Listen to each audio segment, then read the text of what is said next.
ठीक है, 1857 के विरोध के समय, ठीक है, 1857 का विद्रोह जो होता है उसमें भारत का गवर्नर जनरल कौन होता है? क्या बताएंगे? Canning sir. कैनिंग। बिल्कुल कैंगिंग होता है। ठीक है, तो कैंगिंग की बात करेंगे तो प्रथम गवर्नर, सॉरी, अंतिम गवर्नर जनरल कंपनी के अधीन, ठीक है, और ताज के अधीन प्रथम वायसराय भी यही होगा। समय काल कब तक रहेगा ये? 56 से 62, 1856 56 से से, ध्यान में रखिए, 56 से लेकर 58 तक ये भारत का क्या होता है? गवर्नर होता है। 58 से लेकर 62 तक क्या बन जाएगा ये? इलाहाबाद घोषणा के बाद क्या बनेगा ये? वायसराय। बिल्कुल वायसराय बन जाएगा। ठीक है, ये भारत में कंपनी के द्वारा नियुक्त, ठीक है, अगर बात करेंगे भारत में कंपनी का नियुक्त अंतिम गवर्नर जनरल तथा ब्रिटिश सम्राट के अधीन नियुक्त भारत का प्रथम वायसराय था। इसके समय की सबसे महत्वपूर्ण घटना क्या थी? 1857। सामन की बिल्कुल ठीक है, क्रांति ध्यान सर। में रखेंगे तो इनके समय की सबसे प्रमुख घटना की बात करेंगे तो 1857 की क्रांति थी, इसको आपको ध्यान में रखना है। ठीक है, और बात करेंगे और भी क्या क्या चीज के समय में हुई, तो और भी बहुत सारी चीजें होती है। ठीक है, ध्यान में रखेंगे, जिस पर भी हम लोग बात करेंगे। इसी विद्रोह के बाद प्रशासनिक सुधार के अंतर्गत भारत का शासन कंपनी के हाथों से सीधे मतलब किसके हाथों में दे दिया गया? तो ब्रिटिश क्राउन। ब्रिटिश गवर्नमेंट, ठीक है, ब्रिटिश क्राउन के हाथों में चली गई। ठीक है, ब्रिटिश सरकार के हाथों में चलाई गई।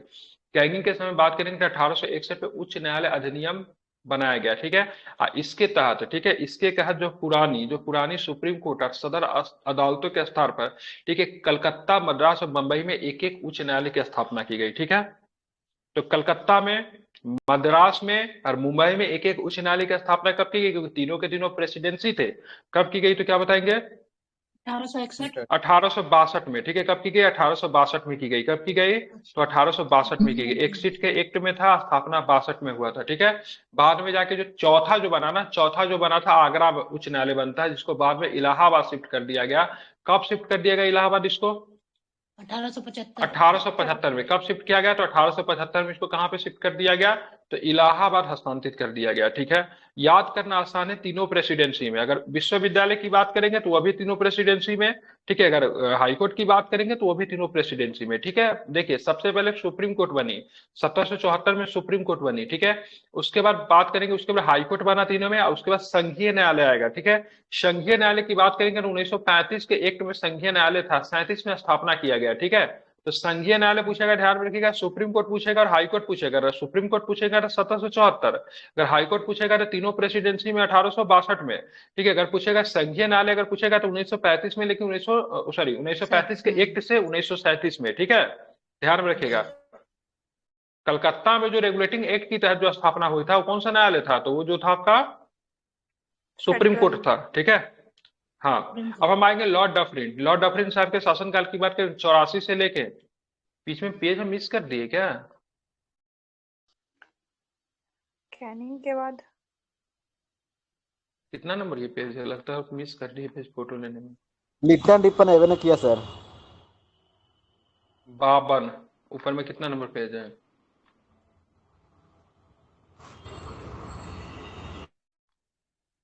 लगता है बीच में पेज फोटो लेने में मिस कर दिए। ठीक है, हम्म, इसमें एक पेज मिसिंग है। ठीक है, कोई दिक्कत नहीं, चलिए, एक पेज इसमें मिसिंग हो गया है। ठीक है, रिपन भी इसमें मिसिंग है। ठीक है, बात करेंगे 81 से लेकर 88 तक आपका डफरिन रहेंगे। इसके समय में तृतीय अंगल बर्मा युद्ध होता है। कब से कब तक होता है? 85 से लेकर 88 तक। इनके समय में अगर बात करेंगे तो बर्मा को अंतिम रूप से अंग्रेजी राज्य में मतलब क्या किया गया? मिला लिया गया। 3 बर्मन युद्ध होते हैं। ठीक है, तीसरा बार में क्या करता है, इसको अंग्रेजी साम्राज्य मतलब क्या करता है, अंग्रेजी साम्राज्य में मतलब क्या किया जाता है? मिला लिया जाता है। ठीक है, इसी समय में बंगाल टेनेसी एक्ट या फिर अवध टेनेसी एक्ट तथा पंजाब टेनेसी एक्ट पारित हुआ। बीच में जो छूट गया उसको मैं करवा दूं क्या? 2 मिनट का समय देंगे तो हो जाएगा। ठीक है, क्या क्या छूटा? एक ही पे छूटा है, कितना नंबर पेज था ये गवर्नर वाला?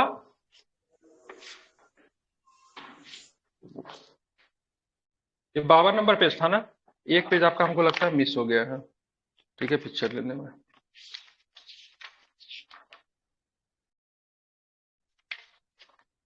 एक पेज आपका मिसिंग है, 2 मिनट का समय दीजिए। क्यों मिस करेंगे आप? मिस किसी भी चीज को नहीं करना। हो सकता है कैगिंग बहुत इंपॉर्टेंट गवर्नर, यहाँ से प्रश्न आते भी है।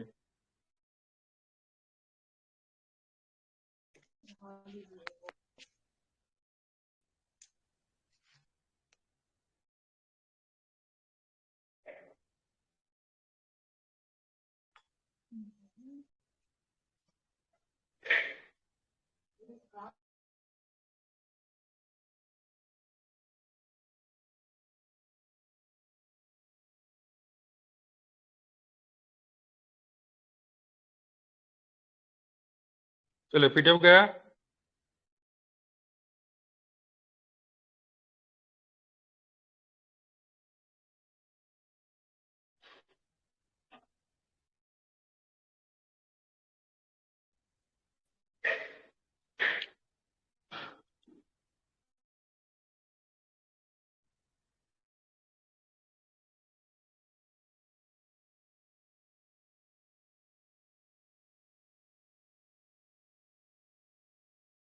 अब यहाँ पे देखिए कैंगिंग के समय में क्या होता है ना, कैंगिंग आपका छूट गया था ना। कैंगिंग के समय आपने तो देखा 1857 का विद्रोह तो हुआ, ठीक है, लेकिन 1856 में विधवा पुनः विवाह, ठीक है, विधवा पुनः विवाह अधिनियम आता है, ठीक है, जो कि स्वतंत्र रूप से लागू की गई, ठीक है। अब विधवा पुनः विवाह अधिनियम के नियम किसके तहत मतलब विधवा पुनः विवाह को वैध करार दिया गया? धारा कौन सा था?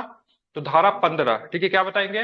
धारा 15, ठीक है। 17 के तहत किसको मतलब लागू किया गया? 17 के तहत सती बाल प्रथा। सती प्रथा। सती प्रथा, ठीक है। सती प्रथा 17 में था, विधवा 15 में था, ठीक है। और ये दास प्रथा को हटाने के लिए किसका प्रयोग किया गया? दास प्रथा के धारा 3 था क्या? धारा 5, क्या हो जाएगा?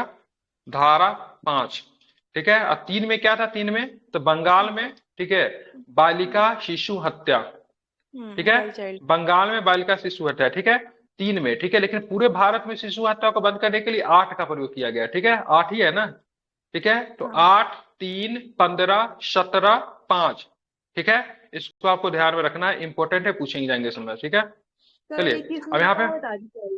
कल धारा हाँ? 21 में बोल रहे थे। धारा 21 में क्या बोले थे कल? धारा 21 ये वाला चेक कर लीजिए, धारा 8 में था कि 21 में था? 17 में तो सती प्रथा ठीक है, 15 में तो विधवा वाला ठीक है, धारा 5 में तो ठीक है। धारा 5 में आपको क्या था इसका? दास प्रथा, ठीक है। बंगाल में तो धारा 3 था हाँ कि धारा 21 था बंगाल में? एक बार ये देखे ध्यान, इसको शिशु इसको एक वाला। बार चेक कर लीजिए, इसमें डाउट लग रहा है मुझे। हाँ शिशु वाला सर कल आप धारा 21 में शायद इसमें डाउट लग रहा था, एक बार देख लीजिए, याद नहीं आ रहा है, ठीक है। बाकी ये सारे के सारे देखिए, शिशु वाला में थोड़ा डाउट लग रहा है, एक बार चेक कर लीजिए, ठीक है। अब यहाँ पे बात की, जो विधवा का जो पुनः विवाह जो किया गया, उनसे जो बच्चे जो होंगे उनको मतलब वैध करार दिया गया, ठीक है। भारत में पहला कानूनी विधवा विवाह कलकत्ता में होता है, 7 दिसंबर 1856 को होता है। कब होता है? 7 दिसंबर 1856 को होता है, ठीक है। बहुत इंपॉर्टेंट तारीख है ये, ठीक है, ध्यान में रखेंगे, ठीक है। मेरा जन्मदिन भी है।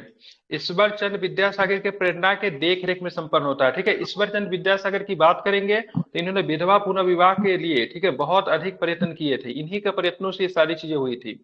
1856 में पैतृक संपत्ति से संबंधित 2 कानून बनाया गया, जिसके अनुसार यह निश्चित किया गया कि धर्म परिवर्तन करने के किसी भी व्यक्ति को उसकी पैतृक संपत्ति से वंचित नहीं किया जाएगा। तो ये कानून सब जो कानून था ना, इसी सब कानून को लेकर आप देखेंगे 1857 का आपका विद्रोह आपको देखने को मिलेगा। मूलतः क्या था? जिसने भी धर्म परिवर्तन किया, ठीक है, उनके माता पिता उनको संपत्ति से वंचित कर देते थे, ठीक है।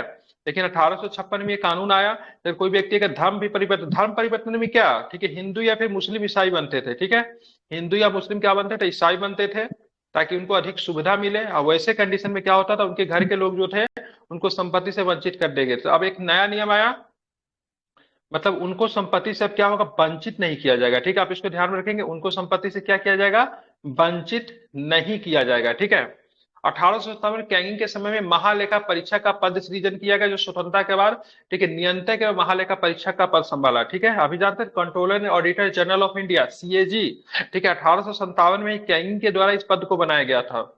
और मुगल सम्राट का जो पद जो था उसको पूरी तरीके से मतलब समाप्त कर दिया गया। कब समाप्त कर दिया गया? तो 1800, बोलिए, बोलते क्यों नहीं आप लोग? 1858 में, ठीक है। और अंतिम मुगल बादशाह का नाम क्या था?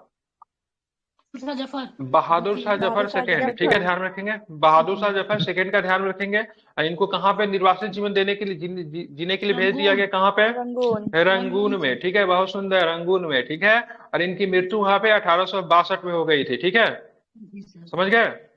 मैकाले ने जो 1834 में जो विधि संहिता जो दिया था, उसी के प्रारूपित दंड संहिता को 1858 में कानून बना दिया गया था। 1859 में अपराध विधान संहिता लागू किया गया, ठीक है। अब ब्रिटिश सरकार इसी कानून को बदली है, सॉरी, भारत सरकार अभी इसी कानून को बदली है।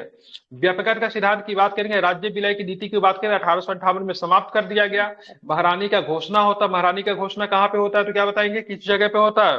इलाहाबाद। तिहाड़ जेल में, इलाहाबाद में। इलाहाबाद में, ठीक है, ठीक है। व्यापकता का सिद्धांत की बात करें, हाँ, डॉक्ट्राइन ऑफ लैप्स को पूरी तरीके से समाप्त कर दिया गया। हालांकि फिर भी इसका कुछ थोड़े थोड़े रूप में देखने को मिला, आगे भी पूरी तरीके से समाप्त करने की घोषणा की गई थी लेकिन कभी हो नहीं पाया। 1861 के इंडियन काउंसिल एक्ट पारित हुआ जो कि पोर्टफोलियो प्रणाली लागू हुआ। पोर्टफोलियो प्रणाली क्या होता है? प्रत्येक व्यक्ति को एक एक डिपार्टमेंट दे दिया गया देखने के लिए, तो इसी को अभी मंत्रिमंडल जो देखते हैं, मंत्री जो देखते हैं, नहीं बोलते उसको पोर्टफोलियो बोला जाता है। कब लागू हुआ था? 1861 में लागू हुआ था, ठीक है। अध्यादेश पारित करने की शक्ति भी दिया गया था, ठीक है, वायसराय को। लॉर्ड एल्गिन की बात करेंगे, ज्यादा समय तक नहीं रहा, ठीक है। इसकी मृत्यु भारत में होती है, ठीक है। बहावी आंदोलन का दमन करने का श्रेय एल्गिन को जाता है 62 से 63 तक। अगर पूछेगा भारत में किस किस वायसराय की मृत्यु हुई, तो लॉर्ड एल्गिन के हुआ, कॉर्नवालिस को होता है, ठीक है। उसके बाद किसका यहाँ पे हत्या कर दिया गया था, क्या नाम है इसका, अंडमान में, लॉर्ड मेयो की, ठीक है, लॉर्ड मेयो की, ठीक है। अगर पूछेगा किस किस मतलब ये धर्मशाला में मतलब किसकी मतलब मृत्यु हो गई, तो क्या बताएंगे? एल्गिन का। क्या नाम था इसका? एल्गिन। एक और भी कोई होगा, ठीक है। एल्गिन की मृत्यु धर्मशाला में हो गई थी, ठीक है। धर्मशाला को ग्रीष्मकालीन राजधानी बनाने का श्रेय किसे जाता है? डलहौजी को। कलकत्ता से टोप का मुख्यालय उठा के डलहौजी कहाँ शिफ्ट किया था? नहीं, चाय का ना कलकत्ता में खेत किया था।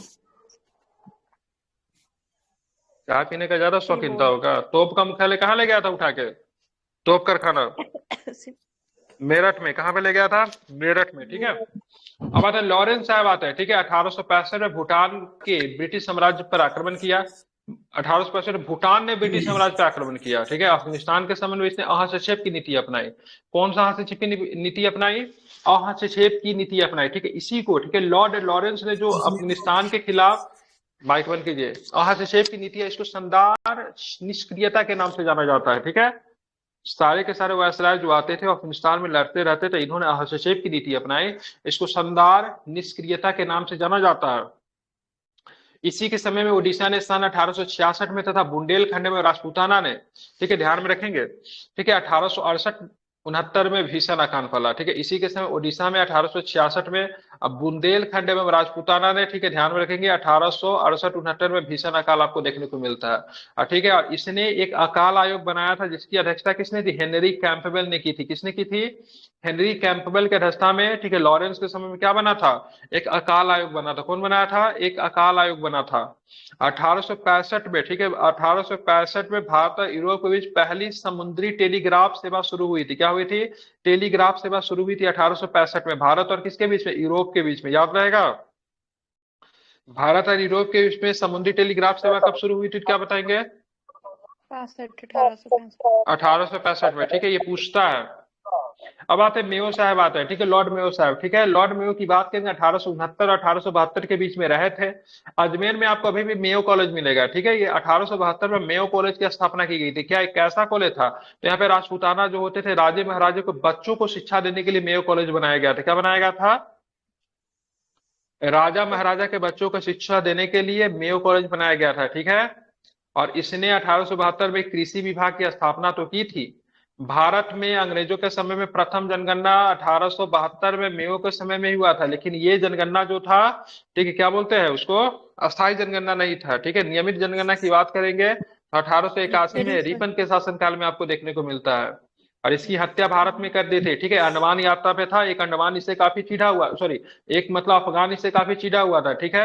इसने चाकू मारकर, ठीक है, इसके पोर्ट ब्लेयर में, ठीक है, पोर्ट ब्लेयर चाकू मारकर इसकी हत्या कर दी, ठीक है। उसका नाम था शेर अली अफरीदी। क्या नाम था? शेर अली अफरीदी, ठीक है। तो भारत में मरने वाले लॉर्ड में हो जाएंगे, कॉर्नवालिस हो जाएंगे, एल्गिन हो जाएंगे। एल्गिन की मृत्यु भारत में कहाँ पे हुई थी? शिमला में। कहाँ पे हुई थी? धर्मशाला। बिल्कुल, धर्मशाला में हुई थी, ठीक है। शिमला में नहीं, धर्मशाला में हुई थी, ठीक है। बेचारे, ठीक है, निपट गए थे यहाँ पे। अब आएंगे नॉर्थबुक। नॉर्थबुक साहब की बात की, इसके समय बंगाल में भयानक अकाल पड़ा है, ठीक है। इन लोगों का मतलब ना, राजस्व प्रबंधन की इतनी खराब नीति थी, ठीक है, हमेशा अकाल पड़ता ही रहता है। 1770 में बंगाल में एक बार ऐसा अकाल पड़ा था, ऐसा अकाल पर बच्चे तक को लोग बेच रहे थे, ठीक है। कुछ लोग तो एक दूसरे को मार के खा रहे थे। 1770 में बंगाल की 1/3 जनसंख्या समाप्त हो गई, इतना खतरनाक अकाल था, ठीक है। इसके समय बंगाल में अकाल पड़ा, ठीक है। 100 वर्ष के बाद फिर से बंगाल में अकाल देखने को मिलता है, ठीक है। इसे 100 वर्ष पहले भी पड़ा था।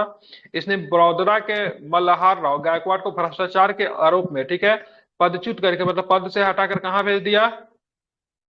कहाँ भेज दिया था? इनको भेज दिया था कहाँ? मद्रास भेज दिया था। ये पूछता है, ठीक है, बड़ौदा के महाराज, ठीक है, बड़ौदा के महाराज, ठीक है, मल्हार राव गायकवाड़ को, ठीक है, भ्रष्टाचार के आरोप में किसने निष्कासित कर दिया? किसने कर दिया? ठीक है, नॉर्थबुक ने कर दिया। किसने कर दिया? नॉर्थबुक ने। इनको निर्वासित जीवन जीने के लिए कहाँ भेज दिया? तब मद्रास भेज दिया। प्रश्न पूछा जाता है, अगर पूछा जाएगा, ठीक है, मल्हार राव को निर्वासित जीवन जीने के लिए कहाँ भेजा, तो क्या बताएंगे? मद्रास। मद्रास वाजिद अली शाह को निर्वासित जीवन जीने के लिए कहाँ भेजा? वाजिद अली शाह को रंगून। कलकत्ता। यही गलती करते आप लोग। कहाँ पे भेजा? कलकत्ता। बहादुर शाह जफर को निर्वासित जीवन जीने के लिए कहाँ भेजा? रंगून। रंगून। ठीक है, ध्यान में रखिएगा। तो यहाँ से कभी कभी प्रश्न पूछते हैं, रंगून। नॉर्थबुक ने घोषणा की, मेरा उद्देश्य करों को हटाना तथा अनावश्यक वैधानिक कार्रवाइयों को बंद करना। नॉर्थबुक ने कहा था मेरा उद्देश्य है कि करों को हटा देना है, और साथ में मतलब कि अनावश्यक वैधानिक कार्रवाइयों को बंद करना है। पंजाब के प्रसिद्ध कूका आंदोलन इसी के समय में हुआ था। ठीक है, कूका आंदोलन का नेता कौन था? जवाहर राम सिंह, श्याम सिंह, राम सिंह राम कूका। सिंह। बिल्कुल, राम सिंह कूका। ठीक है, भगत जवाहरलाल किसका नेता था? भगत जवाहर। वहाँ भी हूँ। बताइए, कोई भी आदमी।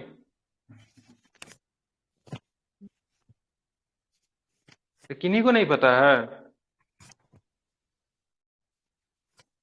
आंसर नहीं आया, हम वेट करेंगे। बताइए, क्वेश्चन क्या है?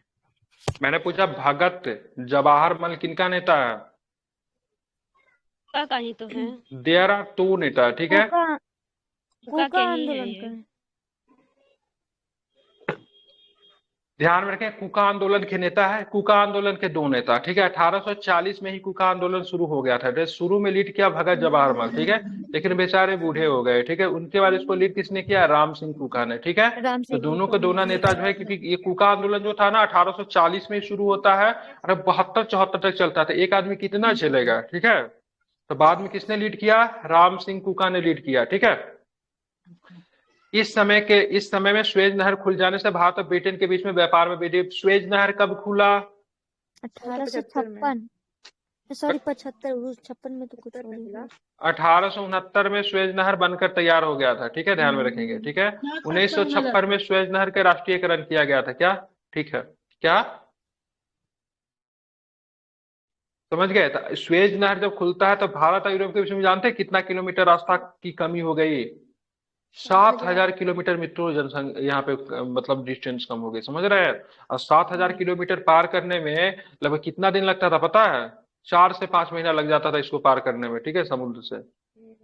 ठीक है, इतना डिस्टेंस की कमी हो जाती है, तो व्यापार में काफी अधिक वृद्धि देखा गया। लिटन साहब आते हैं, ये प्रसिद्ध उपन्यासकार थे, निबंध लिखते थे, साहित्यकार भी थे, इसीलिए इनको साहित्यकार, ठीक है, साहित्य की भाषा में इनको ओवन ऑफ बैरिडेट के नाम से जानते हैं। इसके समय में, ठीक है, बंबई में, ठीक है, मद्रास में, हैदराबाद में, पंजाब में, मध्य भारत में भयानक अकाल आपको देखने को मिलता है। ठीक है, जब भयानक अकाल ने भी बढ़ा तो इसने मतलब एक बनाया। ठीक है, एक मतलब बनाया रिचर्ड स्ट्रेटजी के संस्था में अकाल आयोग बनाया। ठीक है, अगर एग्जाम में अकाल आयोग अगर ऑप्शन में नहीं होगा, दुर्छिप दिया रहेगा। ठीक है, तो कंफ्यूज मत कीजिए क्या पूछ दिया। क्या लिखा रहेगा? दुर्छिप। ठीक है, क्या लिखा रहता है? दुर्छिप लिखा रहता है। ठीक है, ध्यान में रखेंगे। ठीक है, तो दुर्छिप को अकाल आयोग कहते हैं। हाँ, दुर्भिक्ष बोलते हैं सर। हाँ, दुर्भिक्ष जो भी होता है, ध्यान में रखिएगा। रिचर्ड स्ट्रेटजी, ध्यान में रखिएगा, ये ब्रिटेन के समय में आया था।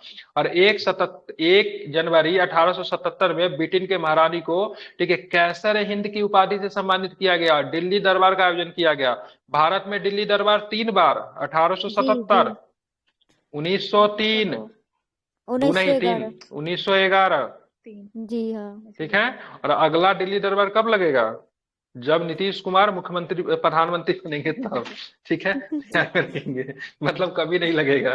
ठीक है, कब लगेगा? 1877 में पहली बार था, 1911 में अंतिम बार था, तब जॉर्ज पंचम का भारत आगमन हुआ था। किनका आगमन हुआ था? तब दिल्ली दरबार लगा था। मैरी और जॉर्ज पंचम के बारे में गूगल पे सर्च करेंगे तो दिल्ली दरबार जॉर्ज पंचम का आपको वीडियो वगैरह मिल जाएगा। ठीक है, ध्यान में रखेंगे। ठीक है, वीडियो वगैरह 1911 वाला अवेलेबल है गूगल पे। ठीक है, मौका मिले तो कभी देखिए। ठीक है, मार्च 1878 में लिटन ने भारतीय समाचार पत्र अधिनियम लेकर आया, जिसको वर्नाकुलर प्रेस एक्ट कहते थे। इसमें एक शब्द दिया वर्नाकुलर। वर्नाकुलर का मतलब क्या होता है? तो वर्नाकुलर का मतलब होता है देसी भाषा। क्या होता है? देसी भाषा। तो देसी। वर्नाकुलर प्रेस एक्ट मतलब था, इसका मतलब देसीय भाषा का प्रेस एक पे कठोर प्रतिबंध लगाएंगे, उसको पूरी तरीके से क्या करेंगे? बंद करेंगे। ठीक है। विशेषकर राष्ट्रवादी समाचार पत्र जो था सोम प्रकाश के संस्थापक की बात करें, ईश्वर चंद्र विद्यासागर थे, बहुत बड़े समाजवादी और बहुत बड़े धर्म सुधारक नेता, उनके द्वारा ही मतलब निकाला जाता था, लेकिन ये एक राष्ट्रवादी प्रचार थी।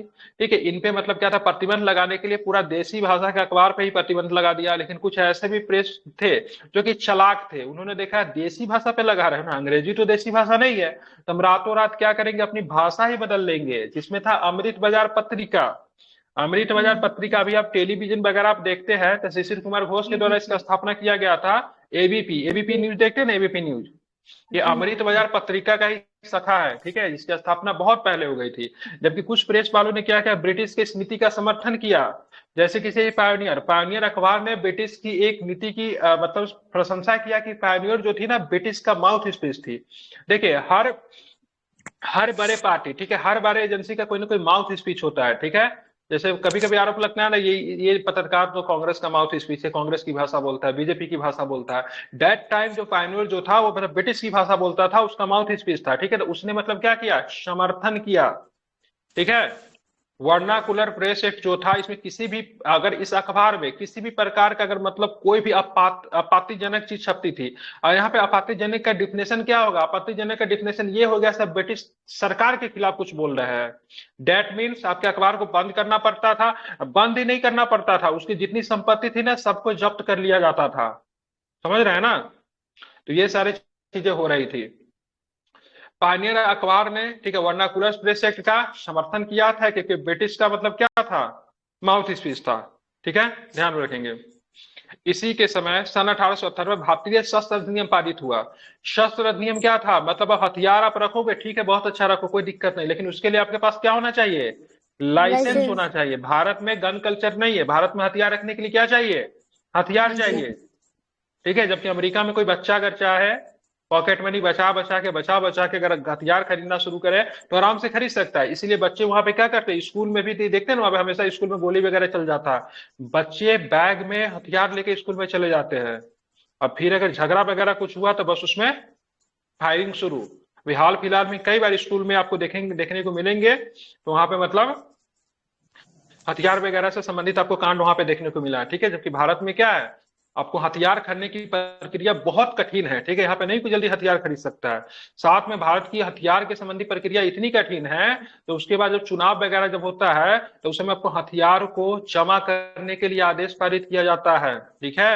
और हथियार जल्दी किसी को मिलता भी नहीं है, ये भी ध्यान में रखेंगे। तो ये कब आया था? लिटन के समय में 1978 में आया था। ठीक है। और लिटन जो था वो चाहता था सिविल सर्विस के जो लोग जो जाए, काफी यंगेस्ट ऑफिसर जाए। ठीक है। तो वहां पर अधिकतम आयु सीमा की बात 21 वर्ष था ना, उसे घटाकर इसने 19 वर्ष कर दिया। भारतीयों में इसके लिए रोष भी था। 19 वर्ष की आयु में सबकी उतनी परिपक्वता आपको नहीं देखने को मिलती थी, इसलिए इसके लिए भी काफी अधिक रोष था। लेकिन आगे चल के जो गवर्नर जो मिलने वाला देवता आदमी था बेचारा वो। ठीक है। रिपन जो था ना, देवता आदमी था, मैन ऑफ कमीशन बोलते थे।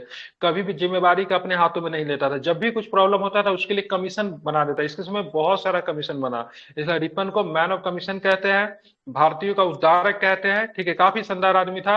एक्चुअली में कहा जाता है, जब ये अब बोला जाता है ना, इसकी अभी तक जितने भी वायसराय बने थे, ये भी गवर्नर जो भी, सब में से देवता आदमी यही था। ठीक है। दो वायसराय को अच्छे चीजों के लिए याद किया जाता है। ठीक है। एक आपका रिपन हो गया, एक हम लोग बेंटिक को याद कर, लेकिन बेंटिक को उस समय अच्छे चीजों के लिए याद नहीं समझता। बेंटिक को तो उस समय सब आदमी समझता था, ये आदमी तो हमारे धार्मिक कार्यों में क्या बोलते हैं, विधन उत्पन्न कर रहा है, विधन उत्पन्न कर रहा है। ठीक है। लेकिन अभी के पॉइंट ऑफ व्यू से देखें तो बेंटिक के समय बहुत अधिक समाज सुधारक काम हुए, जिसको लेकर अभी हम लोग उसकी प्रशंसा करते हैं। ठीक है। लेकिन रिपन ने वाकई में भारतीयों के लिए काम किया था। अब बेचारा आखिर में ही, ठीक है, भारतीयों की वजह से रुसवा होना पड़ा, क्योंकि इसने एक नीति लाई थी जिसको बोलते हैं इल्बर्ट बिल विवाद। इल्बर्ट बिल विवाद क्या था? देखिए, भारत में जो सिविल सर्विस जो परीक्षा जो पास करते थे ना, उनको ना सिविल सर्विस के अंदर में दोब्बल दर्जा का पद दिया जाता। अभी जो आईएएस का परीक्षा जो उत्तीर्ण करते हैं, तो जो क्रीम पोस्ट जो होता है उनको क्या होता है? आईएएस पोस्ट मिलता है। मिलता है कि नहीं मिलता है? मान लो कोई आदमी आईपीएस बनेगा, तो आईपीएस तो वो भी होता है जो कि एक जिला का मतलब कमांडेंट होता है, ऑफिसर होता है। एक आईपीएस वो भी होता है जिसको वर्दी विभाग का मतलब हेड बना देते हैं। बताइए, जो आईपीएस वर्दी विभाग का जो हेड रहेगा वो क्या करेगा? कुछ करेगा? कुछ नहीं करेगा ना। आईपीएस वो भी होता है, वर्दी विभाग जो संभालता है पुलिस विभाग में वो भी आईपीएस होता है। एक जिला का जो सुपरिटेंडेंट ऑफ पुलिस होता है वो भी एक आईपीएस होता है। तो उस समय जो भारतीय को जो पद जो दिया जाता था ना उसको ज्यादातर न्यायिक सेवा में दिया जाता था, ठीक है, आईसीएस पास करने वालों को। क्योंकि न्यायिक सेवा में कौन था, न्यायिक सेवा में ये लोग चाल चलते थे, तो भारतीय जज को ही रखेंगे भारतीयों को सजा सुझाने के लिए, ठीक है। इससे भारतीयों के प्रति रोष उत्पन्न हो से देखो एक भारतीय जज ही भारतीयों को सजा सुना रहा है, ये चाल थी ब्रिटिश को मतलब न्यायिक सेवा में देने का। जब यहाँ पे जब रिपन जब आया तो ये देखा यार ये तो बहुत खराब है, एक भारतीय जज केवल भारतीयों को ही सजा क्यों नहीं सुना है, एक ब्रिटिश को भी एक भारतीय जज मतलब सजा सुना सकता है। इसके लिए इसने एक इल्बर्ट बिल पास किया, ठीक है। इल्बर्ट बिल पास किया जिस बिल में था एक भारतीय लोग ब्रिटिश को भी सजा सुना सकते थे। अब रिपन को मतलब ब्रिटेन में जम के लोग गाली देना शुरू किया, एक ऐसा आदमी है एक मतलब दुब्बल दर्जे का एक गुलाम देश का आदमी क्या ब्रिटिश को सजा सुनाएगा, हम लोग उच्च कोटि के लोग हैं। इसी बात में मतलब क्या करना है विवाद हो जाता है, ठीक है, भारत सचिव से। इल्बर्ट बिल विवाद की वजह से मतलब क्या देना पड़ा इनको, मतलब इस्तीफा देना पड़ा था, ठीक है, जो कि आगे हम लोग पढ़ेंगे। 1857 में सिविल सेवा परीक्षा में सम्मिलित होने की आयु 23 वर्ष निर्धारित की गई थी। 1859 में सीमा को घटाकर 22 वर्ष कर दिया गया। 1866 में इसको घटाकर 21 वर्ष कर दिया गया, ठीक है। अब फिर ये आता है रिटर्न जो करता है उसको 19 वर्ष कर देता है, ठीक है, 23, 22, 21, 19, मतलब they want youngest officer in civil service, ठीक है, समझ रहे हैं ना। अब आता है रिपन साहब, हाँ यहाँ पे लीटन ने अलीगढ़ में मुस्लिम एंग्लो परिचय महाविद्यालय की स्थापना भी करवाई थी, ठीक है। अब आते हैं रिपन साहब, ठीक है, भारत के मुक्तिदाता किसने कहा था, भारत का मुक्तिदाता भारत का उद्धारक किसने कहा था लीटन महोदय को, सॉरी लीटन को, रिपन को किसने कहा था, बिल्कुल Florence Nightingale, lady with lamp, ठीक है, क्या उनको बोलते हैं लेडी विथ लैम्प, ठीक है। क्रीमियन युद्ध से जुड़ी हुई थी, इसलिए क्रीमियन युद्ध में, ठीक है, वहां पे जो मरीज जो थे, वहां पे जो सैनिक जो होते थे, घायल जो होते थे, उनको मदद करने के लिए इनको लेडी विथ लैम्प के नाम से जाना जाता है, ठीक है। जब ये आती थी, वो जब आती थी तो लोग इनको उम्मीद लगाए हुए घायल सैनिक इनको देखते रहते थे। जब ये लैंप लेके आती थी कैंप में जब शामिल होती थी तो वहां पे कहा लेडी विथ लैंप आ गई है, काफी मतलब लोगों को हेल्प करती थी, ठीक है। इसलिए इनके जन्म दिवस को as a merchant nurse day के रूप में भी सेलिब्रेट करते हैं, ठीक है। क्रीमियन युद्ध से संबंधित है, आप बोलेंगे क्रीमियन युद्ध किसके किसके बीच में हुआ, तो बता देता यूएसएसआर वर्सेस ऑटोमैन इंपायर है, क्या है, यूएसएसआर वर्सेस ऑटोमैन इंपायर, ठीक है, ध्यान रखेंगे।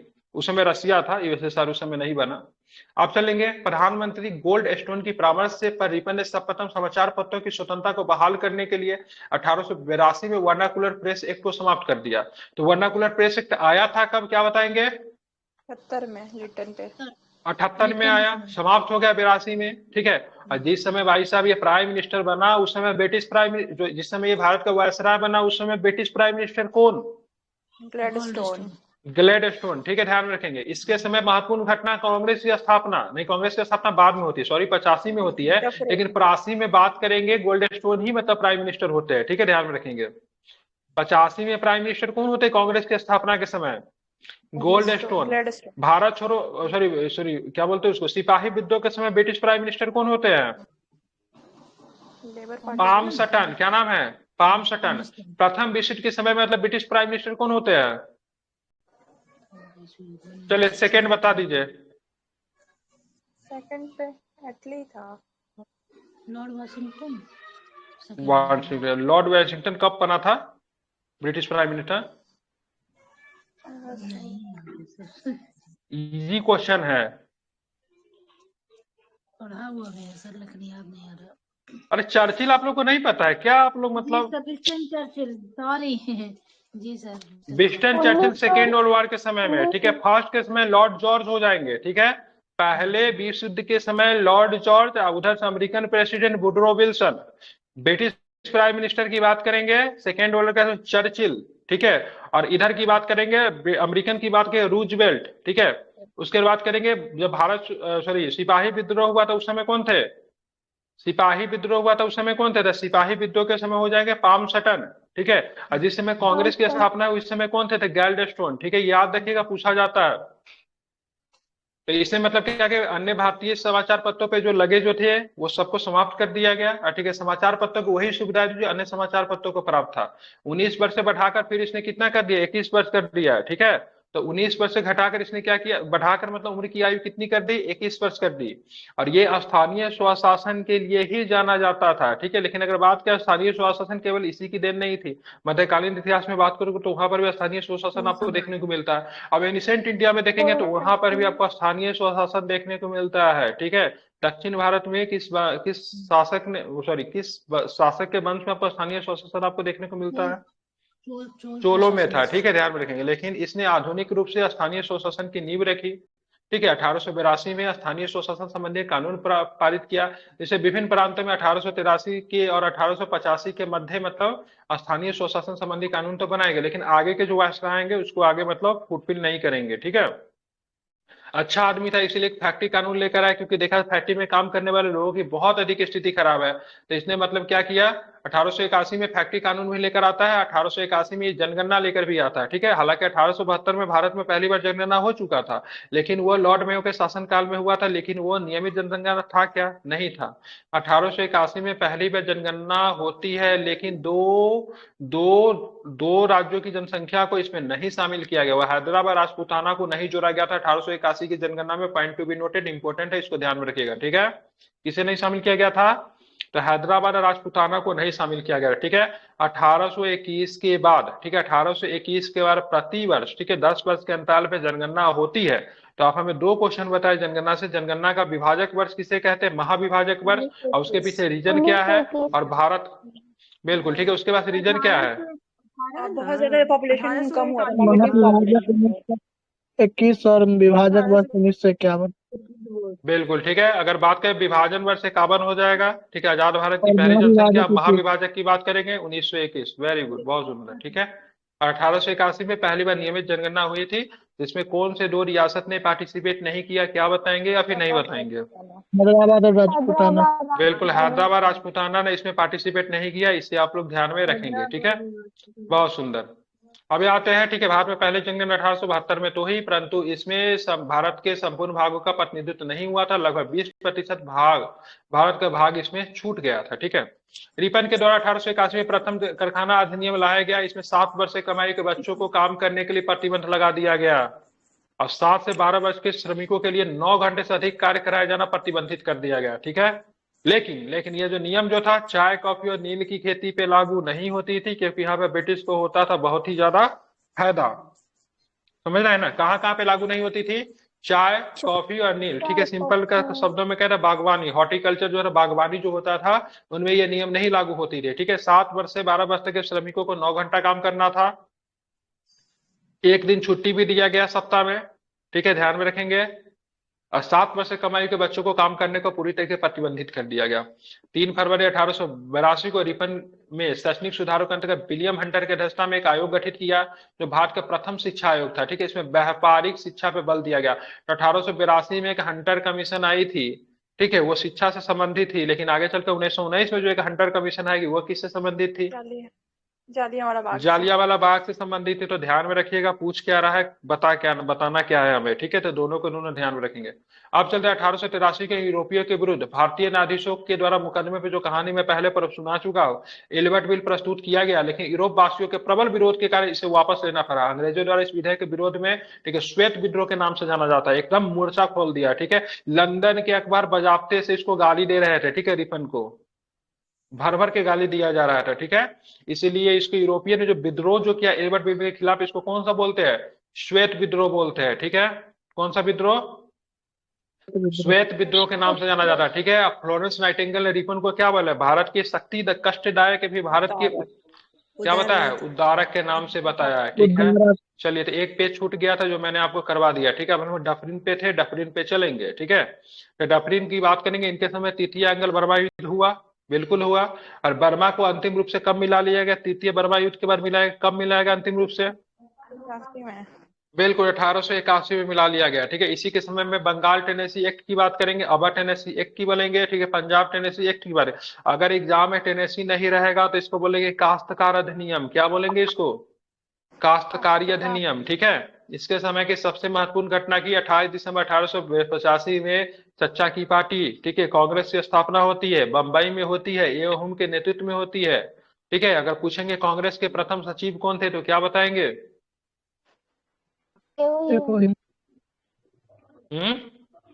WC बनर्जी या फिर दादा भाई नौरोजी, कांग्रेस के प्रथम सचिव? बहुत सुंदर, सरासर गलत हो गया। और बताइए कोई आदमी? वेरी छोटा गुड, ठीक है। एओ द्वीप। हुम जो थे कांग्रेस के प्रथम सचिव थे, ठीक है, ध्यान में रखेंगे। हमने अध्यक्ष नहीं पूछा था, सचिव पूछा था, ठीक है। कौन थे? एओ हुम थे, ठीक है। दोनों ऑप्शन हालांकि गलत था, ठीक है। कौन थे? एओ हुम थे, ठीक है। मरते दम तक, ठीक है, मरते दम तक कांग्रेस के सचिव कौन थे? एओ ह्यूम ही थे। बिल्कुल, मरते दम तक कांग्रेस की सचिव की बात करेंगे तो एओ हुम ही थे, ठीक है, ध्यान में रखेंगे, ठीक है। जब तक था जान तब तक ये कांग्रेस के सचिव बने हुए थे, ठीक है, 10 पर ध्यान में रखेंगे, ठीक 10 है। में मरे थे। नहीं, 10 में नहीं मरे थे, फिर गलत है। कब मरे थे बताइए? परसों ही ले गए थे। भले ही किसी के जिंदगी का तारीख याद रहे, मरने का तिथि हमेशा याद रखना चाहिए, प्रश्न बनते हैं वहां से, ठीक है। वो अधिवेशन बिहार में हुआ था, ठीक है, 1912 का, ठीक है। कौन 1912 सा अधिवेशन था? Are N Palanpur. मडोलकर के द्वारा अध्यक्षता किया था, कौन था? पालमपुर, बांकीपुर। बांकीपुर। बांकीपुर, ठीक है। कौन था? बांकीपुर अधिवेशन में कांग्रेस का जनक घोषित किया गया था, ठीक है। इसी अधिवेशन में चच्चा ने पहली बार पार्टिसिपेट किया था, ठीक है। बांकीपुर अधिवेशन में चच्चा पहली बार पहुंचे थे, ठीक है, ध्यान में रखिएगा। अब अगर लैंस डाउन साहब की बात करेंगे, 1888 से लेकर 94 तक रहते हैं, ठीक है। इनके समय भाई साहब, ठीक है, इनके सब भारत और, ठीक है, अफगानिस्तान के मध्य डूरन रेखा का निर्धारण इसे चलिए आई थिंक सुधार लिया है, ठीक है। बहु जगह लूसेंट पे 1896 दिया हुआ है, ठीक है, शायद अभी भी दिया, लेकिन 1893 की घटना है। कब की है? जहां पर भी 1896 अगर लिखा होगा उसको काट के 1893 कीजिएगा, ठीक है, कि डूरन लाइन कब पड़ी थी? 1893 में। वर्तमान स्वरूप में डूरन लाइन किसके किसके बीच में है, तो क्या बताएंगे? अफगानिस्तान पाकिस्तान। पाकिस्तान अफगानिस्तान।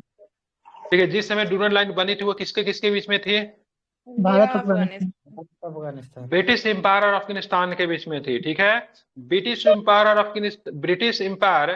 और अफगानिस्तान, अफगानिस्तान जो था किसके किसके बीच में, ठीक है, बफर स्टेट बनाता था। सेंट्रल एशिया और इंडिया के बीच में।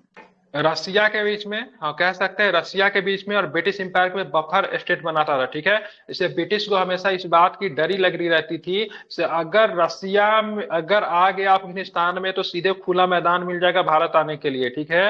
इसलिए रसिया को लेके बहुत ज्यादा चिंतित रहते थे, सॉरी अफगानिस्तान को लेके बहुत ज्यादा चिंतित रहते थे। इसलिए अफगानिस्तान में क्या करते थे ये बार बार सेना भेज के युद्ध का माहौल बनाए हुए रहते थे, किसी भी तरह से अफगानिस्तान के ऊपर रसिया का कब्जा न हो। अगर रसिया का कब्जा हुआ तो भारत में भी रसिया कब्जा करेगा, और भारत में क्या चीज का फैलाव होगा? आजादी के बाद भी आप देखेंगे अफगानिस्तान को क्यों कंट्रोल करना चाहते थे? क्योंकि कम्युनिज्म ना फैले, ठीक है। अगर रसिया उससे वहां पे गया तो वहां पे कम्युनिज्म फैला तो कम्युनिज्म धीरे धीरे भारत के साथ आसपास के देशों में भी भारत में कम्युनिज्म फैल जाएगा, ठीक है। इसलिए तालिबान को कौन बनाया? तालिबान को, ठीक है, अमेरिका और यूरोपियन नेशन ने मिलकर मतलब बनाया था ताकि कम्युनिज्म के खिलाफ वो लोग हथियार उठा ले। तालिबान को उन्होंने ही बनाया था, ठीक है, कम्युनिज्म के खिलाफ, ठीक है। तो रसिया बहुत ही, सॉरी अफगानिस्तान जो है बहुत ही ज्यादा स्ट्रेटेजिक लोकेशन पे है, ठीक है, पहले भी अभी भी। अगर पूछेगा, ठीक है, रसिया और मतलब भारत के बीच में ब्रिटिश एम्पायर में बफर जोन कौन बनाता था, बफर स्टेट कौन बनाता था? तो अफगानिस्तान बनाता था, ठीक है।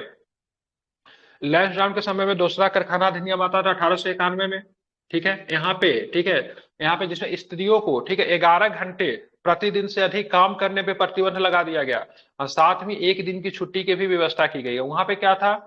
यहाँ पे था मतलब 7 वर्ष से 12 वर्ष के बच्चे को, ठीक है, 9 घंटे से ज्यादा काम नहीं करवा सकते थे। यहाँ पे क्या किया गया? स्त्रियों को 11 घंटे प्रतिदिन से अधिक काम करने पे प्रतिबंध लगा दिया, ठीक है। अब आते हैं लॉर्ड एल्गिन द्वितीय, ठीक है। लॉर्ड एल्गिन द्वितीय का बहुत ही स्टेटमेंट, बड़ी स्टेटमेंट, भारत को तलवार के बल पर विजित किया गया है, ऐसे तलवार के बल पे ही इसकी रक्षा की जाएगी। कथन किसका है? तो लॉर्ड एल्गिन द्वितीय का है, जो कि एग्जाम में कई बार पूछा गया है। 1895-98 के बीच में, ठीक है, मध्य प्रदेश में, ठीक है, मध्य प्रदेश बोला, ठीक है, मध्य उत्तर प्रदेश में, बिहार में, पंजाब में एवं मध्य प्रदेश में भयंकर अकाल पड़ा, ठीक है। अब आता है भारत का सबसे बड़ा साम्राज्यवादी गवर्नर, वायसराय, उसका नाम था लॉर्ड कर्जन। लॉर्ड कर्जन का एक स्टेटमेंट है, इनके बारे में पढ़ेंगे ना, तो ये बचपन में जब स्कूल में भी था ना तो ये भारत का वायसराय बनना चाहता था, और ये बाद में भारत का वायसराय बन गया, ठीक है। बचपन में लोगों को बहुत कुछ बनने की इच्छा होती है, लेकिन उनको भारत का वायसराय बनने की इच्छा था। 1899 कर्जन ने भारतीय टंकन और पत्र मुद्रा अधिनियम पारित कराकर अंग्रेजी स्वर्ण मुद्रा को भारत के लिए कानूनी मुद्रा घोषित कर दिया, ठीक है। तो भारतीय टंकन और पत्र मुद्रा अधिनियम, ठीक है, कागजी मुद्रा का प्रचलन भी इसके समय में एकदम जोर पकड़ लिया था, ठीक है, ध्यान में रखेंगे। तो स्वर्ण मुद्रा को भारत की, ठीक है, अंग्रेजी स्वर्ण मुद्रा को भारत की कानूनी मुद्रा घोषित कर देता। शासन की कार्य क्षमता के आधार पर लॉर्ड कर्जन ने रिपन द्वारा स्थानीय शासन की कार्य प्रणाली पर आघात किया और 1899 में कलकत्ता कॉर्पोरेशन अधिनियम बना दिया, ठीक है। तो स्थानीय शासन जो लेकर आया था रिपन ने, उस पर इसने आघात करके, ठीक है, मतलब उसको बंद करा के एक मतलब बनाया 1899 कलकत्ता कारपोरेशन अधिनियम बनाया, ठीक है। अब ये बहुत सारे काम करता है, ये भी बहुत सारा आयोग लेकर आता है। इसके आयोग से एग्जाम में सीधा सीधा प्रश्न पूछते हैं। ये जो सिंचाई आयोग जो बनाया था उसकी अध्यक्षता किसने की थी? मैनक्रीफ ने। किसने की थी? स्कॉट मॉनक्रीफ ने। सिंचाई आयोग, ठीक है। इसकी बात रेलवे आयोग बना था 1902 में, ठीक है, उसकी अध्यक्षता किसने की? रॉबर्टसन। रॉबर्टसन ने, ठीक है। एक फ्रेजर की अध्यक्षता भी इसने किया। पुलिस आयोग बनाया, ठीक है, इसने देखा पुलिस की स्थिति बहुत जर्जर है, तो पुलिस की स्थिति को सुधारने के लिए इसने मतलब क्या कि एंड्रू फ्रेजर की अध्यक्षता में एक आयोग बनाया। उसके बाद विश्वविद्यालय को भी इसने नहीं सुना है, जैसे थॉमस रेले की अध्यक्षता में इसने देखा विश्वविद्यालय, इसने देखा विश्वविद्यालय में बच्चा पढ़ाई कम कर रहा है, पॉलिटिक्स ज्यादा कर रहा है। विश्वविद्यालय साम्राज्यवादियों का अड्डा बन गया था, उसमें बहुत सारे छात्र नेता निकलते थे, वो क्या कहते हैं, देश में बहुत कड़ी आंदोलन गतिविधि को बढ़ावा देते थे। इसने बोला से नहीं, छात्र हो पढ़ाई करो, ठीक है, राजनीति छोड़ो, ठीक है। इसने पूरे यूनिवर्सिटी पे कंट्रोल करने के लिए विश्वविद्यालय अधिनियम लेकर आता है, ठीक है, जो कि रैले आयोग जिसके नाम से जानते हैं, जहां पे मुख्यतः इसका उद्देश्य था मतलब यूनिवर्सिटी से जो साम्राज्यवादी विचारधारा का जो प्रभाव जो हो रहा है देश में विभिन्न जगह पे, उसको मतलब क्या करना, पूरी तरीके से कंट्रोल करना, ठीक है। हालांकि ये बोला से नहीं नहीं नहीं, हम तो चाहते हैं विश्वविद्यालय में चीजों को सुधारना, चीजें अच्छी हो जाए, लेकिन मुख्यतः इसका क्या काम था? यूनिवर्सिटी पे मतलब क्या करना, कंट्रोल करना। क्योंकि इसका तो कहना था 1905 में जो बंगाल विभाजन की वो भी अच्छा चीज के लिए की है, ठीक है। प्रशासनिक प्रॉब्लम शुरू हो गई थी, लेकिन मुख्यतः इसका रीजन क्या था? मतलब हिंदू मुस्लिम की एकता को तोड़ना। पंजाब ऑलरेडी बहुत बड़ा साम्राज्यवाद का सेंटर बन चुका था, बहुत विद्रोही नेता वहां से निकलते थे पंजाब में। ये देखे बंगाल में भी धीरे धीरे सब सारी चीजें निकल रही है। तिलक ऑलरेडी नाक में दम करके रखे महाराष्ट्र में, तो बंगाल में भी अगर यही सारी चीजें अगर स्थिति हो जाएगी पूर्वी बंगाल में भी, तो ब्रिटिश के साथ तो बहुत ज्यादा दिक्कत हो जाएगा। इसलिए सोचा चलो ऐसा करते हैं, पूर्वी बंगाल को पश्चिमी बंगाल को बांट ही देते हैं, ठीक है। इसलिए इसने मतलब क्या लेकर आया, तो ये मतलब बंगाल विभाजन लेकर आता है, ठीक है। लेकिन उससे पहले जो इसकी सांप्रदायिक नीति जो देखी जाती है वो मतलब 1904 में, ठीक है, भारतीय विश्वविद्यालय अधिनियम पास किया। इस समय में एक अकाल आयोग भी बना था, जो कि मतलब सर एंटनी मैकडोनल्ड के, ठीक है, इसने सैन्य अधिकारियों को प्रशिक्षण देने का काम किया, ठीक है। तो सैन्य अधिकारियों का प्रशिक्षण क्वेटा में, ठीक है, क्वेटा में कॉलेज बनाया था। ये इंपॉर्टेंट क्वेश्चन है, कई बार ये अभी भी उपस्थित है, ठीक है। क्वेटा में सैन्य अधिकारियों को प्रशिक्षण देने के लिए पाकिस्तान अभी भी यूज करता है। हमारे यहाँ खरगवासला में ऑलरेडी है, हमारे यहाँ तो मिलिट्री अकादमी देहरादून में बहुत जगह पे, लेकिन पाकिस्तान में एक ही दो जगह पे, क्वेटा वन ऑफ देम, जो कि अभी भी चालू है ये, ठीक है, समझ रहे हैं ना। तो इसके समय अध्यक्षता जो बहुत सारी चीजों के करने वाले लोग जो थे, जो कि विभिन्न आयोग के थे, उन सबका नाम पूछ रहा हूँ, लोग बताइएगा जल्दी जल्दी। चलिए, सिंचाई आयोग की अध्यक्षता किसने की? सिंचाई आयोग सभी लोग बोलेंगे, मॉनक्रीफ ने, ठीक है। Railway, Robertson. रॉबर्टसन। ठीक है। पुलिसिंग के लिए, फ्रेजर,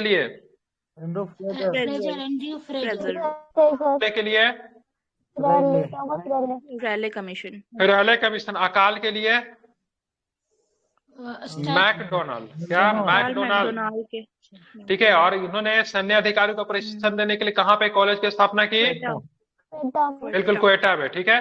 और ये जो थोड़ा अच्छा भी काम किया, ये जो व्यक्ति जो था, इसको थोड़ा स्मारक, क्या क्वेटा लंदन में है? क्वेटा पाकिस्तान में पड़ता है, अभी जस्ट बताया लंदन में पड़ेगा, क्वेटा पाकिस्तान में है ये,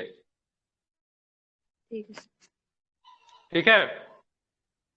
थोड़ा सा इसको पुराने चीजों में, मोन्यूमेंट्स वगैरह में मतलब इंटरेस्ट था, देखा से भारत में मोन्यूमेंट्स वगैरह का काफी खराब स्थिति हो रखी है, तो इसने मतलब, ठीक है, एक प्राचीन स्मारक प्रशिक्षण, ठीक है, अधिनियम लेकर आया 1904 के द्वारा। कर्जन ने भारत में पहली बार ऐतिहासिक इमारतों की सुरक्षा व मरम्मत की ओर ध्यान दिया। इसके लिए कर्जन ने पुरातत्व विभाग की स्थापना की। क्या की? पुरातत्व विभाग की स्थापना की, जिसके पहले अध्यक्ष किसे बनाए गए? कनिंगम, आई थिंक कनिंगम को, ठीक है, हाँ ठीक है, कनिंगम, ठीक है, कनिंगम देख लीजिएगा, ठीक है। हालांकि कनिंगम को भारत का फादर ऑफ आर्कियोलॉजिकल के नाम से कहा जाता है, इसका कनिंगम ही था, कनिंगम, चेक कर लीजिए तो कौन था। कर्जन के समय में 1904 में सहकारी उधार समिति अधिनियम बनाया गया, जिससे सहकारी समितियों की स्थापना करके किसानों को उचित ब्याज पे रुपया कर्ज देने की व्यवस्था की गई, ठीक है, 1904 में ही था। इसने कृषि बैंक भी क्या जॉन मॉर्टल था कि कनिंगम था? नहीं ध्यान में है, देख लीजिए। 1861 में सर कनिंगम था कि कुछ ऐसे ही कुछ याद आ रहा है। ये कनिंगम रहेगा सर, 1904 में जॉन मार्शल रहेगा। हाँ वही 1861 में सर कनिंगम था, ठीक है, मार्शल हो जाएगा, ठीक है। देख लीजिएगा क्या है। और इसने मतलब एक कृषि इंस्पेक्टर जनरल की नियुक्ति की, ठीक है, ध्यान में रखेंगे, बहुत बड़ा पद होता है, कृषि इंस्पेक्टर जनरल का पोस्ट होता है, ठीक है, बीपीएससी से जाओगे आप लोग। 1901 में स्थापना किया था, ठीक है। इसके समय पूसा में कृषि अनुसंधान संस्था को गई थी, ठीक है। पूसा कहाँ पड़ता है? बिहार में। बिल्कुल बिहार में पड़ता है, लेकिन क्या हुआ ना, यहाँ पे बाढ़ आ गया, जो कहाँ शिफ्ट कर दिया गया? दिल्ली शिफ्ट कर दिया। दिल्ली में शिफ्ट कर दिया गया, ठीक है, ध्यान में रखेंगे, ठीक है, दिल्ली में से। लेकिन अभी भी दिल्ली में जाएंगे तो उसका नाम पूसा कैंपस ही नाम है, ठीक है, नाम नहीं बदला है, ठीक है, पूसा कैंपस ही नाम है अभी भी, ठीक है। कर्जन के समय पहली बार प्रत्येक प्रांत और केंद्र स्तर पर एक निदेशक के अधीन एक पृथक गुप्तचर विभाग की स्थापना की गई, ठीक है। तो गुप्तचर विभाग जो था इसी के समय स्थापना की गई। क्या 34 में भूकंप आया था ना, उसके वजह से ट्रांसफर हुआ। भूकंप आया था कि बाढ़ आया था? भूकंप बिहार आया। भी आपकी क्षेत्र नहीं हम है। तो बाढ़ पर रहे थे, एक बार देख लीजिए क्यों ट्रांसफर हुआ था, हमने बाढ़ पर रहा था, ठीक है। 1934 में ट्रांसफर हुआ है ना, तो 34 में भूकंप आया था इसलिए। हो सकता है, लेकिन कोई प्राकृतिक आपदा की वजह से ही ट्रांसफर हुआ था, ये भी ध्यान रखिएगा, ठीक है। आप चलेंगे लॉर्ड कर्जन के समय में किचनर परीक्षा को सैनिक प्रशिक्षण में शामिल करने के सेना की शुद्ध क्षमता को बढ़ाया गया, ठीक है। इसी के शासनकाल में कलकत्ता में विक्टोरिया मेमोरियल हॉल का निर्माण जो था इसी के शासनकाल में हुआ, ठीक है। कर्जन के भारत विरोधी कार्यों में सर्वाधिक प्रसिद्ध कौन था? तो सबसे ज्यादा प्रसिद्ध जो था इसने मतलब जो था बंगाल विभाजन किया था, ठीक है। 1905 में बंगाल विभाजन के निर्णय की शिमला में की गई थी, कि कहां पे की गई थी घोषणा, कहां पे की गई थी? शिमला में। ये भी पूछता है, इसका विरोध जो था भारत में बहुत बड़े पैमाने पे देखने को मिलता है, ठीक है। प्रारूप जो था शिमला में प्रकाशित किया गया, सितंबर 1905 में उसे सम्राट से भी स्वीकृति दे दी गई। 16 अक्टूबर 1905 को बंगाल विभाजन को योजना को लागू कर दिया गया, ठीक है। और इसी दिन भारत के लोगों ने कौन सा त्योहार बनाया? दिवाली का त्योहार या फिर रक्षाबंधन का त्योहार मनाया? बिल्कुल रक्षाबंधन का त्योहार मनाया, ठीक है। अब बंगाल को दो प्रांतों में क्या किया गया? बांट दिया गया, एक पूर्वी बंगाल और असम प्रांत, पूर्वी बंगाल और असम प्रांत, दूसरा पश्चिम बंगाल, ठीक है। पूर्वी बंगाल और असम प्रांत को एक साथ रखा गया, दूसरा बनाएगा पश्चिम बंगाल। पश्चिम दोनों का लैंग्वेज की बात करें, भाषा की बात करें, बंगाली ही था, लेकिन दिक्कत जो था धार्मिक कठार में बटा गया था। पश्चिम बंगाल में जाते थे हिंदू, थे हिंदू बंगाली। अब पूर्वी पाकिस्तान पूर्वी बंगाल की बात करेंगे जो कि आगे चल के बांग्लादेश बनता है, इसमें क्या थे? तो मुस्लिम बंगाली थे, ठीक है, ध्यान रखें। पूर्वी बंगाल का मुख्यालय ढाका को बनाया गया, ध्यान रखेंगे, पूर्वी बंगाल का मुख्यालय ढाका को बनाया गया। पश्चिम बंगाल का मुख्यालय तो ऑलरेडी कलकत्ता तो था ही, ठीक है। पूर्वी बंगाल के गवर्नर किसे बना देगा? बूमफील्ड फुलर को बनाया गया, ठीक है। और पश्चिम बंगाल के गवर्नर किसे बनाया गया? एंड्रू फ्रेजर को बनाया गया। एंड्रू फ्रेजर वही जो कि कौन था, जिसकी अध्यक्षता में क्या था? पुलिस कमीशन बनी थी ना। तो पश्चिम बंगाल का फ्रेजर और पूर्वी बंगाल का फुलर और फ्रेजर, ठीक है। फुलर जाएंगे वेस्ट बंगाल और फ्रेजर साहब आएंगे कहाँ पे आएंगे? सॉरी, वे ईस्ट बंगाल में फुलर और फ्रेजर की बात करेंगे वेस्ट बंगाल।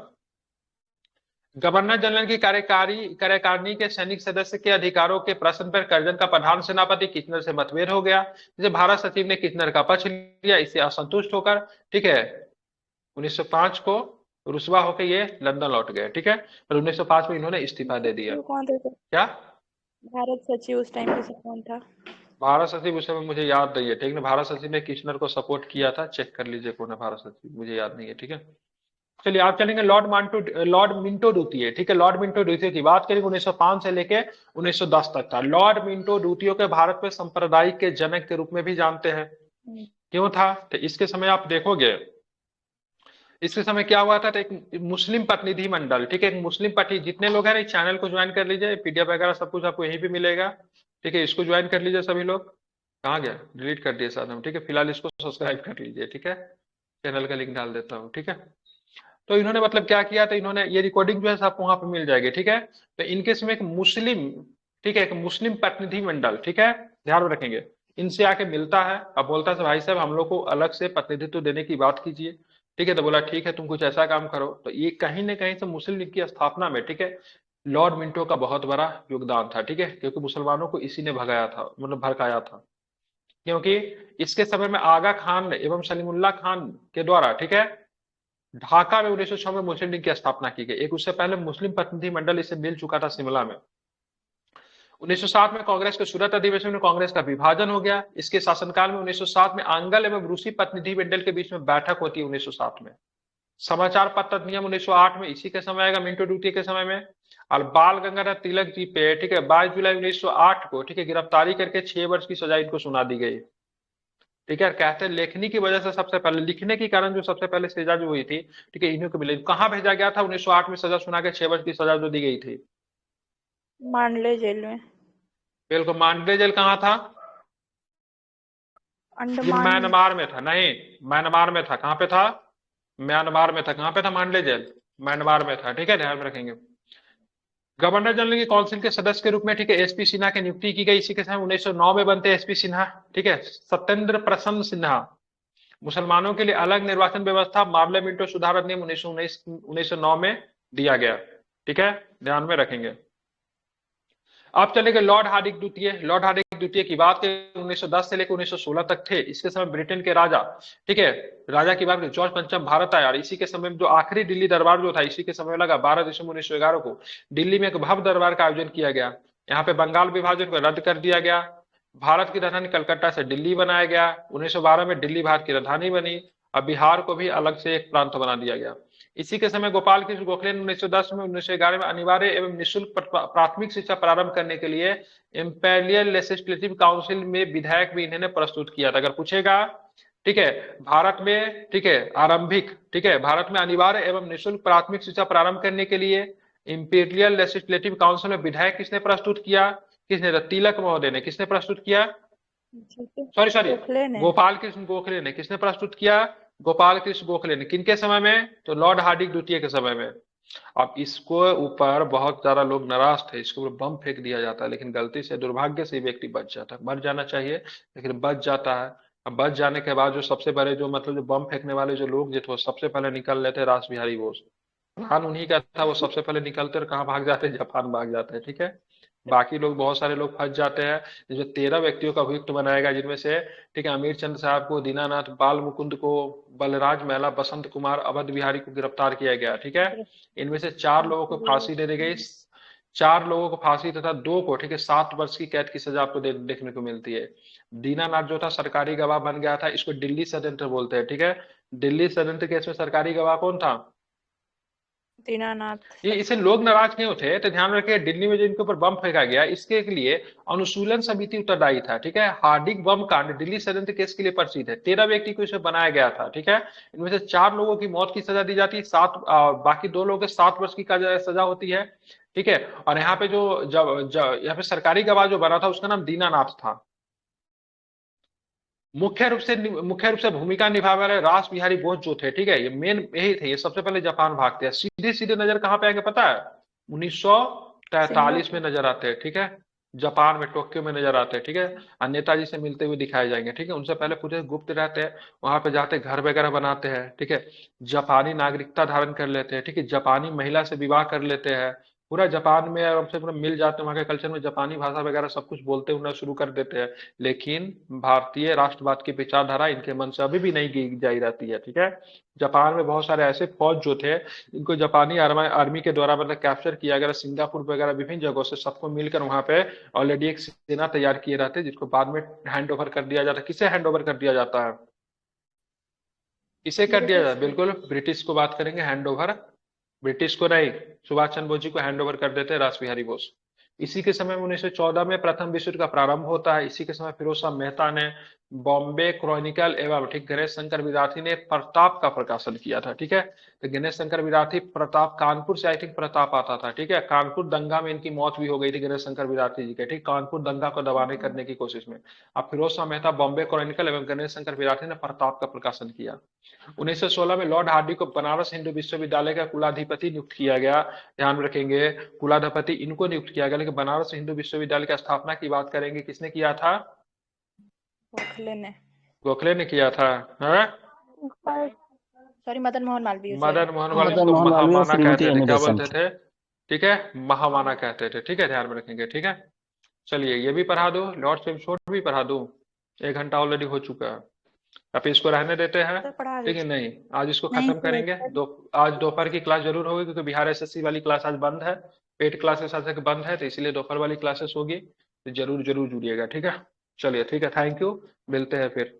चैनल को सब्सक्राइब कर दीजिए, थोड़ा सपोर्ट कर सकते हो तो शेयर कर सकते हो तो वो भी बहुत बहुत धन्यवाद होगा आप लोग का। बाकी आप लोग खुद ही समझदार है, पेड बैच में जिनको